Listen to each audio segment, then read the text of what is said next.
The first time you saw them, the world narrows to a single point. Your stomach does a nervous backflip. You spend the next 3 days replaying a 2-minute conversation in your head, analyzing every word, every smile as if it was the Zapruder film. You can't eat, you can't sleep, you can't focus on anything else. Your brain, once a relatively organized and productive command center, has been turned into a 24/7 fan club for one specific person. We call this falling in love. We write poems about it, sing songs about it, and build entire industries around it. We treat it like magic, like destiny, like a mysterious force from beyond. But what if I told you it's not magic? What if I told you that you, my friend, are simply, profoundly, and gloriously high? That your brain has been hijacked by a cocktail of powerful, naturally occurring narcotics, turning you into a focused, obsessive, and euphoric addict. Today, we are treating your brain like a crime scene. We're putting on our detective hats, dusting for chemical fingerprints, and identifying the 3 main culprits responsible for the beautiful, chaotic, and temporary insanity we call love. Part 1. The mastermind of motivation, dopamine. Let's meet our first suspect. This is the big boss, the mastermind, the engine behind the entire operation. Its name is dopamine. Now, you've probably heard of dopamine. It's often called the pleasure chemical, but that's a bit of a misnomer. Dopamine is not about pleasure itself. It's about the anticipation of pleasure. It is the chemical of wanting. It is the engine of more. Think of it like this. Dopamine is not the feeling of eating a delicious piece of cake. Dopamine is the feeling you get when you see the cake on the menu, order it, and watch the waiter bring it to your table. It's the thrill of the hunt, not the satisfaction of the kill. When you meet someone you're intensely attracted to, your brain's dopamine system lights up like a pinball machine. It tags that person as a potential high-value reward, a jackpot, and it unleashes a flood of dopamine to make sure you do everything in your power to win that prize. This is why you suddenly have boundless energy. It's why you can stay up until 4 a.m. talking to them and still feel amazing. It's why you check your phone every 17 seconds waiting for a new message. That little notification ping, that's a tiny dopamine hit. A small dose of your new favorite drug, keeping you hooked on the chase. This powerful focus is also why everyone and everything else in your life suddenly seems gray. Your friends are boring. Your job is a nuisance. They can't compete with the massive dopamine reward your brain has associated with this one person. But dopamine doesn't work alone. It has a jittery, over-caffeinated accomplice. Part 2. The accomplice of anxiety. Meet our second suspect, norepinephrine. This is dopamine's less famous cousin.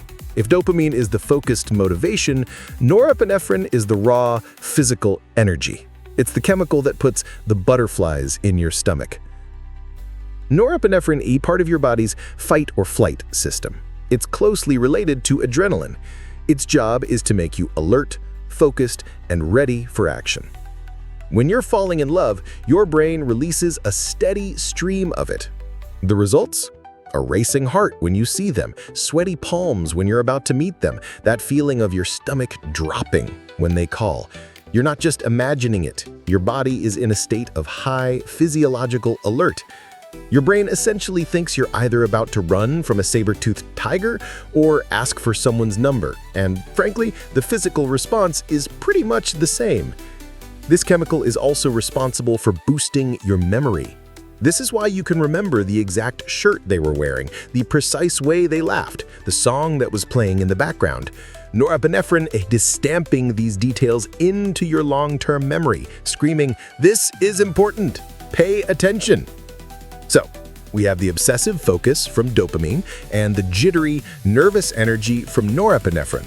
But there's one more chemical player, and its role is the most surprising of all. It achieves its effect not by showing up, but by vanishing. Part 3. The Vanishing Act, a serotonin. Our final suspect is serotonin. Normally, serotonin is the brain's chilled-out librarian. It manages your mood, keeps you calm, regulates your appetite, and gives you a feeling of contentment and satiety. It's the chemical that tells you, you know what, I'm good. I'm satisfied.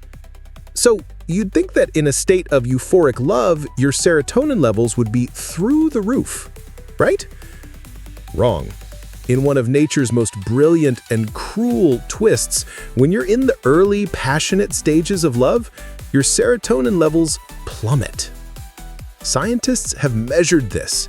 The serotonin levels of people newly in love look remarkably similar to the levels of people with obsessive compulsive disorder, or OCD.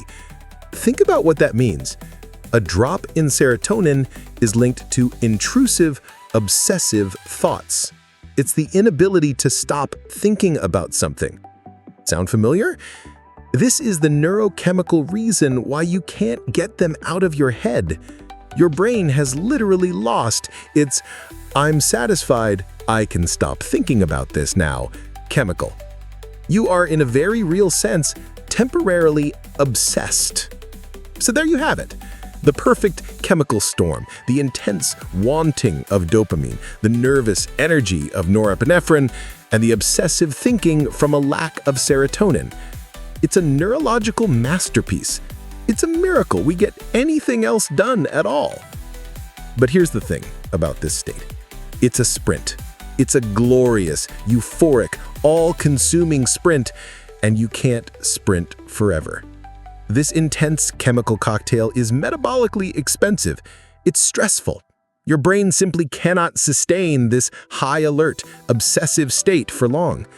The dopamine receptors start to become less sensitive. The novelty wears off. The initial frantic high begins to fade. This is the point, usually between 6 months and 2 years, where people panic. They think, the magic is gone. I'm falling out of love. They mistake the end of the addiction for the end of the connection. But it's not the end.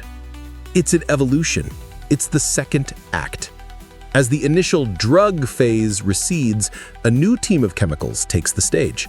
These are the chemicals of long-term attachment. Meet oxytocin and vasopressin. Oxytocin is the famous cuddle hormone. It's released during prolonged eye contact, during hugging, during orgasm. It doesn't create a frantic high. It creates a feeling of calm, security, and profound trust. If dopamine is the chemical of "I want you," oxytocin is the chemical of "we are safe together." It's the warm blanket, the comfortable silence, the feeling of home. Its partner vasopressin is less famous, but just as important. Think of it as the loyal guardian hormone. Scientists have studied this in prairie voles, one of the few mammal species that forms lifelong monogamous bonds. When you give a prairie vole a dose of vasopressin, it will bond with the nearest partner and stay loyal for life. If you block vasopressin in a male prairie vole, he becomes a promiscuous playboy. This chemical is linked to long-term commitment and protective behaviors. So, does the passion fade? Yes. The initial, frantic, drug-like passion is designed to fade. It's the rocket fuel designed to get the ship off the ground. But it's not meant for the whole journey. The journey itself is powered by a different, more sustainable energy source, the deep, calming connection of oxytocin and the loyal, protective bond of vasopressin. Love doesn't disappear. It transforms. It matures from a chaotic, obsessive addiction into a deep, trusting partnership. From a state of "I can't live without you" to a state of "I want to build a life with you." And understanding this isn't a buzzkill. It doesn't take the magic away. It adds a deeper layer of appreciation.